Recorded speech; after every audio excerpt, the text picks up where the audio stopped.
News కు స్వాగతం. ముందుగా హెడ్లైన్స్.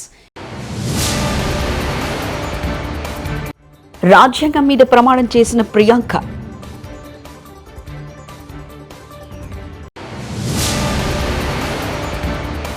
ఫుడ్ పాయిజన్ కు కారణం ఇదే. మంత్రి సీతక్క సంచలన వ్యాఖ్యలు.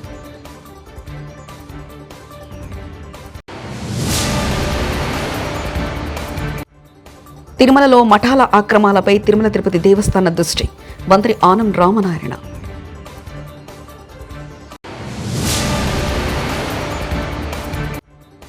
పోలీస్ డ్రోన్లు వస్తున్నాయి. మందు బాబులు పరారు. కేరళ వాయనాడ్ నుంచి 4 లక్షల పైగా ఓట్లతో గెలిచిన ప్రియాంక గాంధీ ఈరోజు పార్లమెంటరీ ప్రజాస్వామ్యం కోసం లోక్సభకు చేరుకున్నారు. ఈ క్రమంలో ఆమె లోక్సభలో పదవీ గోప్యత ప్రమాణ స్వీకారం చేశారు. పార్లమెంట్ హౌస్కు చేరుకున్న ప్రియాంక చాలా సంతోషంగా ఉన్నారని అన్నారు. తల్లి సోనియా గాంధీ, సోదరుడు రాహుల్ గాంధీతో కలిసి ప్రియాంక పార్లమెంట్ హౌస్కి చేరుకున్నారు. ఆ క్రమంలో లోక్సభ స్పీకర్ ఓం బిర్లా ఆమె పేరు పిలవగా ఆ తర్వాత చేతిలో రాజ్యాంగ పుస్తకంతో వచ్చి ప్రియాంక ప్రమాణం చేశారు. సభకి సదస్య నిర్వాచిत हुई हूं, सत्यनिष्ठा से प्रतिज्ञान करती हूं कि मैं विधि द्वारा स्थापित भारत के संविधान के प्रति सच्ची श्रद्धा और निष्ठा रखूंगी। मैं भारत की प्रभुता और अखंडता अक्षुण्ण रखूंगी तथा जिस पद को मैं ग्रहण करने वाली हूं उसके कर्तव्यों का श्रद्धापूर्वक. హాస్టల్లో జరిగే వాటి వెనుక మాకు అనుమానాలున్నాయి. వాటిని ఆధారాలతో బయటపెడతాం. హాస్టల్లో ఉన్న వాళ్ళతో లింకులు పెట్టుకుని ఏమేం చేస్తున్నారో కూడా త్వరలో బయటపెడతాం. అలాంటి కుట్రలకు తెరలేపిన అధికారుల మీద కూడా క్రిమినల్ కేసులు పెట్టి ఉద్యోగం నుండి తొలగిస్తామంటూ మంత్రి సీతక్క సంచలన వ్యాఖ్యలు చేశారు. ఈ హాస్టళ్లలో జరిగే వాటి వెనుక కుట్రలు కూడా మేము తొందరలోనే బయట పెడతాం. ఖచ్చితంగా కొంతమంది హాస్టళ్లలో ఉండేటువంటి వాళ్లతో కూడా కొన్ని లింక్స్ పెట్టుకొని అవన్నీ ఏమేమి జరుగుతున్నాయో అవన్నీ కూడా బయటికి తీస్తాం. ఆ అధికారులు ఎవరైనా అట్లాంటి వాటి కుట్రలకు తెరలేపితే వాళ్ళ మీద క్రిమినల్ కేసులు పెడతాం. సర్వీస్ నుంచి కూడా రిమూవల్ చేస్తామని కూడా ఈ సందర్భంగా హెచ్చరిక చేస్తాం. అదే చెప్తామంటున్నా కదా, ఆధారాలతో చెప్తాం.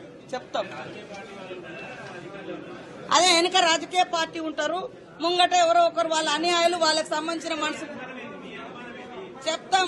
మాకు డౌట్స్ ఉన్నాయి. ఈ హాస్టల్స్ లలో జరిగే వాటి మీద మాకు డౌట్స్ ఉన్నాయి కాబట్టి మేము వాటితో వివరంగా చెప్తాం. బహిరంగ ప్రదేశాల్లో గంజాయి, మద్యం తాగుతున్న మందుబాబులపై అనంతపురం జిల్లా పోలీసులు డ్రోన్ల ద్వారా ప్రత్యేక నిఘా పెట్టారు. గత 2 రోజుల నుంచి బహిరంగ ప్రదేశాల్లో మందుబాబులను గుర్తించారు. దీంతో పోలీస్ డ్రోన్ శబ్దం విన్న మందుబాబులు పరుగులు తీస్తున్నారు. అనంతపురం నగర శివార్లోని కెనాల్ సమీపంలో రైల్వే ట్రాక్ వద్ద మందు తాగుతూ అసాంఘిక కార్యకలాపాలకు పాల్పడుతున్న వారిని డ్రోన్ కెమెరాలతో పోలీసులు గుర్తించారు. ఏపీలో కూటమి ప్రభుత్వం ఏర్పడినప్పటి నుంచి గంజాయి, మత్తు పదార్థాల నియంత్రణపై ప్రత్యేక చర్యలు చేపట్టింది.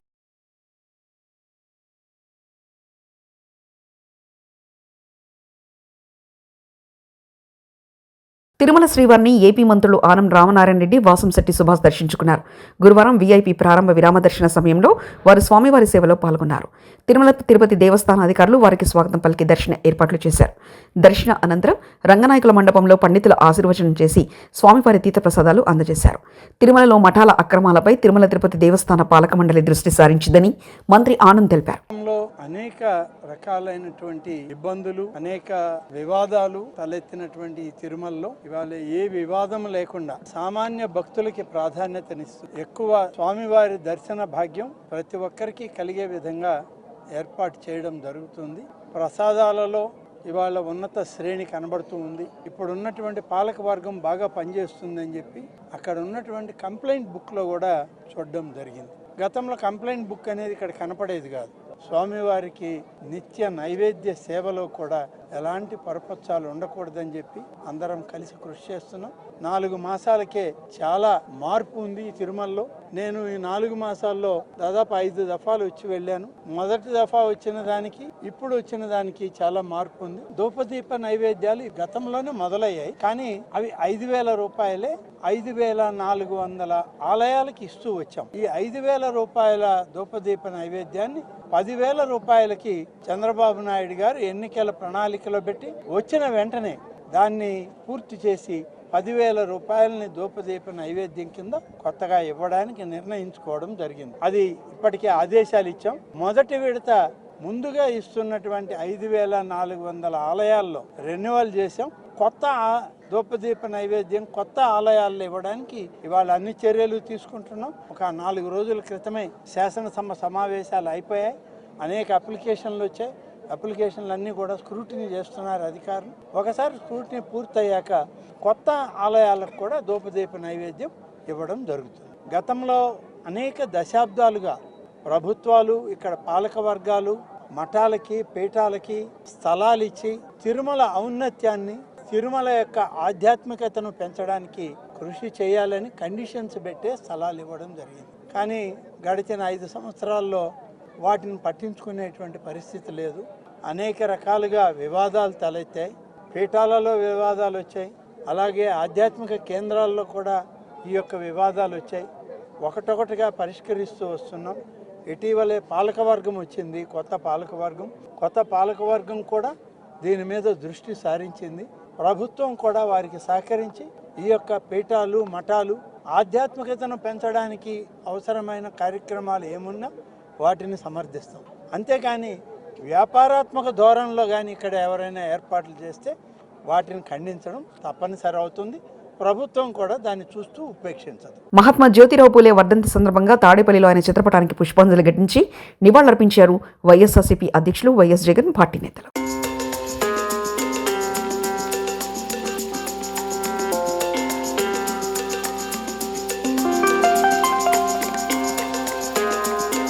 హైదరాబాద్ ఖైరతాబాద్ రవాణా శాఖ కార్యాలయంలో సినీ నటుడు అక్కినేని నాగార్జున సందడి చేశారు. తన కొత్త కారు టయోటా లెక్సస్ రిజిస్ట్రేషన్ కోసం ఆయన ఆర్డీఐ కార్యాలయానికి వచ్చారు. కారు రిజిస్ట్రేషన్ కోసం ఫోటో దిగి సంతకం చేశారు.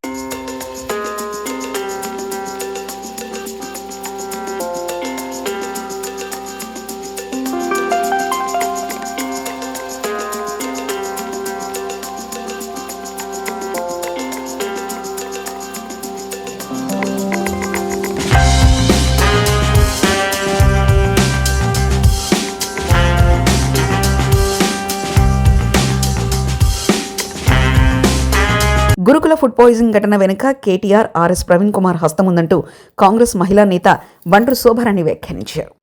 ఏది బీఆర్ఎస్ పార్టీ వాళ్ళు ఒక ఏది నిజ నిర్ధారణ కమిటీ ఏదో కమిటీ వేసుకున్నారు. దానిలో ఆర్ఎస్ ప్రవీణ్ కుమార్ని పెట్టారు. నేను ప్రభుత్వానికి గౌరవ ముఖ్యమంత్రి రేవంత్ రెడ్డి గారికి విజ్ఞప్తి చేస్తా ఉన్నాను. కేటీఆర్ గారి కనుసన్నల్లో బీఆర్ఎస్ పార్టీ ఆర్ఎస్ ప్రవీణ్ కుమార్ కనుసన్నల్లో ఈ కుట్రలు జరుగుతూ ఉన్నాయి. ప్రజలనే కాదు పార్లమెంటు సైతం తెలంగాణ ముఖ్యమంత్రి రేవంత్ రెడ్డి మోసం చేశారని మాజీ మంత్రి సిద్దిపేట ఎమ్మెల్యే తన్నీరు హరీష్ రావు ఆరోపించారు. ఇవాళ తెలంగాణ భవన్లో హరీష్ రావు మీడియా సమావేశం నిర్వహించారు. ఈ సందర్భంగా హరీష్ రావు మాట్లాడుతూ మల్లన్న సాగర్లో తాను భూములు ఆక్రమిస్తే విచారణ జరిపించాలని ప్రభుత్వం రేవంత్ రెడ్డి చేతిలో ఉందని సవాల్ విసిరారు. మూసీపై సీఎంతో బహిరంగంగా చర్చకు సిద్ధమని, ఎక్కడికి రావాలో చెప్పాలని సవాల్ విసిరారు. మూసీపై అఖిలపక్షానికి సిద్ధంగా ఉన్నామని, కానీ అఖిలపక్షాన్ని చర్చలకు పిలుస్తానన్న ముఖ్యమంత్రి తోకముడ్చారని హరీష్ రావు ఎద్దేవా చేశారు. చాలు అందరికీ సమానమైన హక్కులుంటాయి అని భూసేకరణ చట్టం చెప్పింది. అది ఎంక్రోచర్ అయినా, అసైనీ అయినా, లేదు ప్రభుత్వ భూమిలో ఉన్న, పట్టా భూమిలో ఉన్న అందరికీ సమానమైన చట్టాలుంటాయనేది ఈ చట్టం చెప్తుంది. అయితే ఏం చేయాలి వీళ్ళు? ఫస్ట్ వాళ్ళను ఎన్యూమరేషన్ జరగాలి. ఎన్యూమరేషన్ జరిగి పిఎన్ నోటిఫికేషన్ 60 రోజుల టైం ఇస్తూ ప్రముఖ దినపత్రికల్లో నోటిఫికేషన్ ఇవ్వాలి. Family wise, structure wise notification ఇవ్వాలి. 60 రోజులు నోటిఫికేషన్ ఇచ్చి 60 రోజుల్లో అబ్జెక్షన్స్ కాల్ఫర్ చేస్తారు. ఆ వచ్చిన అబ్జెక్షన్స్ అన్నీ కూడా పరిగణలోకి తీసుకొని ఆ భూసేకరణ అధికారి దెన్ వాటన్నిటిని కూడా సార్ట్అవుట్ చేసి మరొక 30 రోజుల సమయాన్ని ఇస్తూ పీడీ నోటిఫికేషన్ ఇవ్వాలి. సో పిఎన్, పీడీ 2 నోటిఫికేషన్లు అయిపోయిన తర్వాత అన్ని అబ్జెక్షన్స్ను వాళ్ళకున్న అనుమానాలను నివృత్తి చేసి అబ్జెక్షన్స్ అన్నీ కూడా సార్ట్అవుట్ చేసిన తర్వాత then they have to start the process. కానీ ఇక్కడ అసలు పిఎన్ వచ్చిందా? అసలు బెనిఫిషియరీ నోటిఫికేషన్ అయిందా? అసలు డిపిఆర్ వచ్చిందా? డిపిఆర్ లేదు, బెనిఫిషరీని గుర్తించలేదు, ఎన్యూమరేషన్ జరగలేదు, పిఎన్ నోటిఫికేషన్ రాలేదు, పీడీ రాలేదు, పేదల ఇండ్లు కూలగొట్టేసిండ్రు, తీసుకుపోయి డబుల్ బెడ్రూమ్లో వాడేసిండ్రు. వాస్తవానికి చట్టం ఏం చెప్తుంది? ఇది మన రాష్ట్రంలో మేము అమలు చేశాం. కేసీఆర్ గారి నాయకత్వంలో మల్లన్న సాగర్లో కావచ్చు, కొండపోచమ్మ సాగర్లో కావచ్చు, పాలమూరు ఎత్తిపోతల పథకంలో కావచ్చు, సీతారామాలో కావచ్చు, అనేక ప్రాజెక్టులలో మన రాష్ట్రంలో అమలు చేసి ఉన్నాం. ఏం చేయాల్సి ఉంటుంది ఈ చట్ట ప్రకారంగా? First PN, take the objections and sort it out, then go for PD, take the objections and sort it out.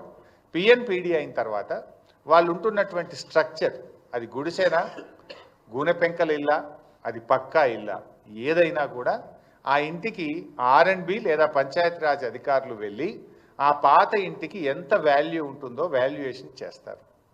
Valuation చేసి డిప్రిషియేషన్ కూడా, ఒకవేళ పాత స్ట్రక్చర్ అయితే డిప్రిషియేషన్ తీసేసి దాని నెట్ వాల్యూకు రెండంతల డబ్బును ఆ ఇంటి యజమానికి ఇవ్వాలి. ఇది జరిగిందా మన దగ్గర? నో. పాత ఇంటికి ఇంజనీర్లు ఎస్టిమేట్ చేసి డిప్రిషియేషన్ తీసేసి నెట్ వాల్యూ మీద రెండంతల డబ్బు ఆ ఇంటి యజమానికి ఇవ్వాలి. This is number 1. Number 2, wage loss, అంటే వాళ్ళు ఉపాధి కోల్పోతారు. నిజంగా మూసీలో ఎవరి ఇండ్లు పోయినా ఎక్కువ ఎవరికి పోతున్నాయి ఈ నిమిషానికి?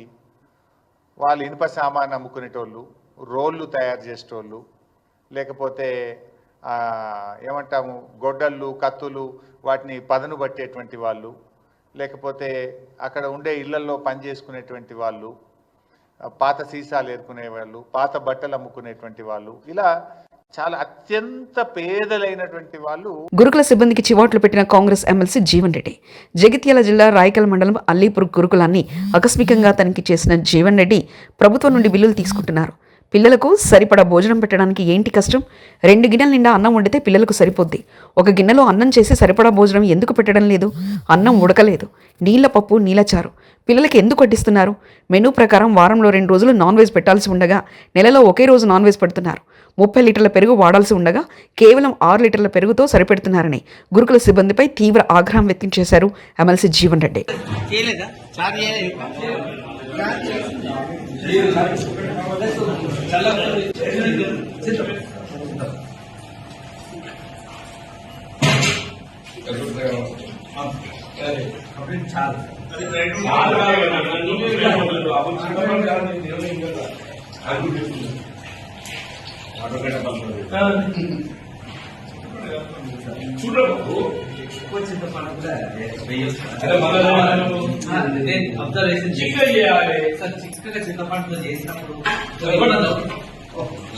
నువ్వు 1/3 పెరుగు 2/3 నీళ్ళు చూడదు చేరుది కాదే. నీకున్న పిల్లల ప్రకారం స్ట్రెంత్ 26 లీటర్లు కావాలనుకుంటున్నాను. 26 లీటర్లు అంటే 1 లీటర్ 10 మంది వస్తుంది. నేను 300 పిల్లలు ఉన్నాను. 1 లీటర్ 10 మంది పోయా పూస్తూ కప్పులు ఇస్తాను. అది ఈ మొత్తం గిన్నె నిండితేనే నీకు వస్తుంది. నీకు 30% నేను పెరుగుతాను.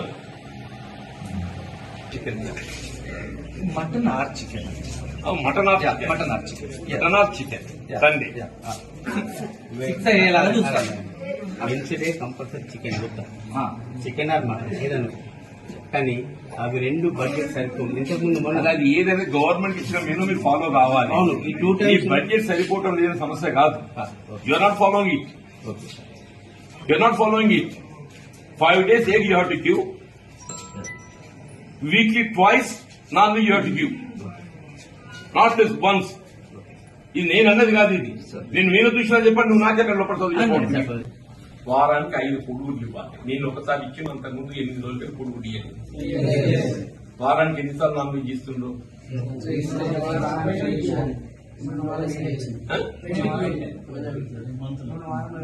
మొన్న వారం పెట్టలేదు.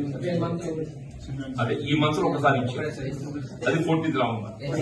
తర్వాత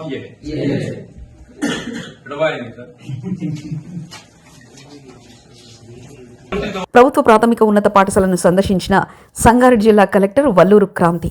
పటాన్చెరు మండలం ఇంద్రేశం గ్రామ పంచాయతీ పరిధిలోని ప్రభుత్వ ప్రాథమిక ఉన్నత పాఠశాలను జిల్లా కలెక్టర్ సందర్శించారు.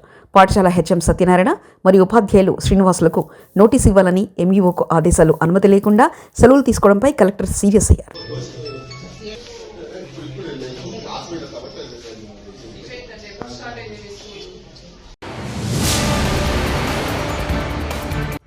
రాజ్యాంగం మీద ప్రమాణం చేసిన ప్రియాంక.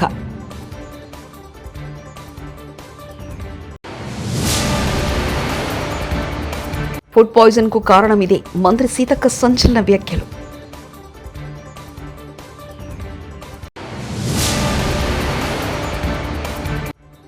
తిరుమలలో మఠాల ఆక్రమాలపై తిరుమల తిరుపతి దేవస్థాన దృష్టి. మంత్రి ఆనం రామనారాయణ.